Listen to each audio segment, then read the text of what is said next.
Never reluctant to lecture others about how to live, the crème de la crème of collectivist climate change cultists, including U.S. climate czar John Domestic Flight Kerry and members of the British royal family, soon will be filling airports catering exclusively to private jets as they gather in Scotland October 31st through November 12th to devise plans for even more restrictive world energy control. And canny reporters are informing the world that as these showboating hypocrites parade in electric cars from their sleep chambers to the actual conference in Glasgow, they will use, yeah, you got it, fuel oil-powered generators to power their electric cars. Hi everyone, I'm Gardner Goldsmith for MRC-TV, and for The Scotsman on October 9th, Alistair Dalton blew the lid on this scandal, writing in part, quote, "The UK government has confirmed the plan despite insisting that sustainability will be at the core of COP26. The fleet of some 240 Jaguar Land Rover vehicles, including its I-Pace SUVs, will be provided to ferry the 120 visiting heads of state and their entourages between their hotels and the SEC venue in Glasgow next month." End quote. And get this, the car chargers won't be near the venue. They'll be set up dozens of miles away.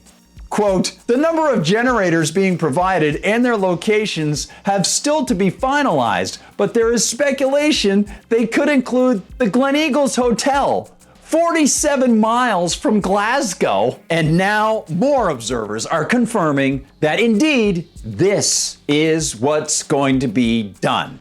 It's what's being arranged. According to University of Derby professor and tech entrepreneur Donald Clark, who wrote on October 13th on Twitter about how cooking oil would be used to replace diesel in the generators, and about how there simply isn't enough charging capacity in Glasgow proper for the fleet of what he cites as Teslas. Quote, "COP coming to Glasgow, leaders staying at Glen Eagles Hotel, and 20 Tesla cars at 100,000 pounds each bought to ferry them 75 kilometers back and forth. Glen Eagles has one Tesla charging station, so Malcolm Plant Hire contracted to supply diesel generators to recharge Teslas overnight. Couldn't make it up." End quote. He later corrected the number of limos to 240, and who knows? Perhaps that could be 241 if the Pope Mobile arrives. That, after all, is the Pope's vehicle, and after all, Jesuit socialist Pope Francis recently used Vatican resources to reiterate his support for world socialism and the smothering of free will when, yeah, you got it, he applauded the climate conference and called for collective action against this supposed scourge that charlatans for decades have pushed with false, misleading, and manipulated data. And as this particular story from Glasgow reveals, and as we see with the Pope using the Catholic Church's resources to promote it, it is and always is about resources. And that means it has to be about free will. Why? Well, you can tell the Pope about this. Because as the axiomatic rule of economics and human action tells us, resources are only termed as such because each of us as individuals decides something is resourceful for us. Only then does something become a human resource. Each of us has to be free to decide if a new invention or discovery of something from nature, when provided to us through human effort, is helpful to us. If we find that it's worthwhile, we'll expend already acquired resources to acquire that new, more helpful thing. This is how fuel oil became a resource for lighting and eventually a fuel for the internal combustion engine. Prior to Canadian Abraham Gessner developing an efficient way to derive kerosene from oil sludge, oil was just that, a sludge, useful only for lubrication and mostly a hindrance that was avoided by landowners. When in 1846, Gessner invented his method of creating kerosene, he not only offered a new way to light homes that, until that time, were lit by candles and lamps filled with increasingly expensive whale oil, he came to help save the dwindling whale population. The decreasing whale population drove prices for that resource, the whale oil, higher, allowing Gessner's invention to become marketable. And, of course, it saw more kerosene suppliers enter the market as people started to buy it rather than the whale oil. And, of course, it helped save the dwindling whale population and, of course, save a lot of guys having to work out there in the dangerous whaling industry. They could go do other things that were less dangerous.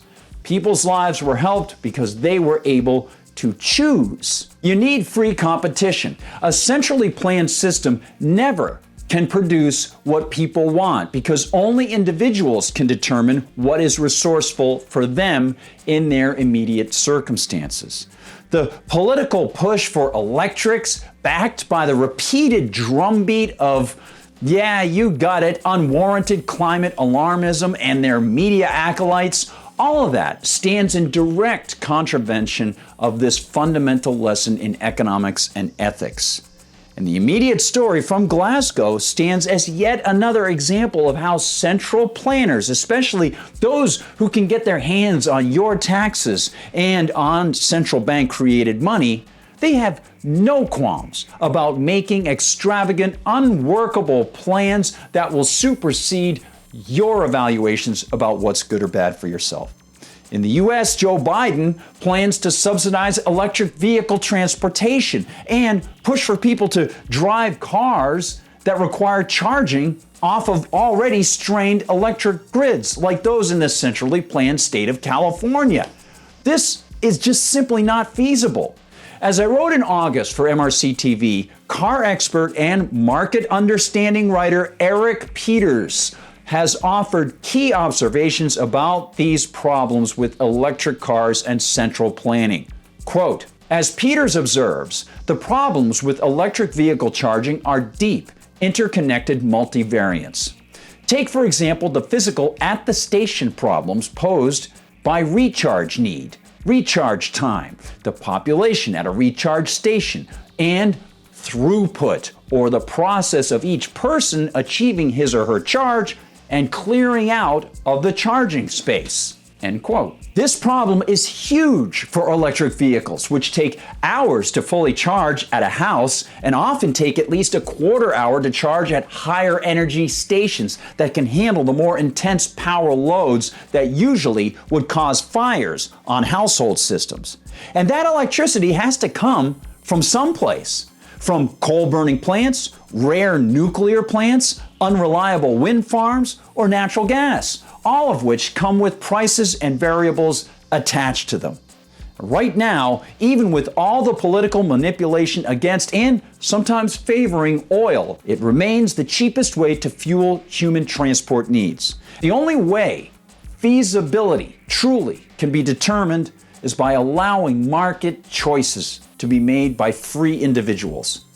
That means the elites, they have to step aside. They have to stop play acting, stop messing with statistics, and stop pushing alarmism about the climate. And they need to allow us to make our own decisions about our own lives.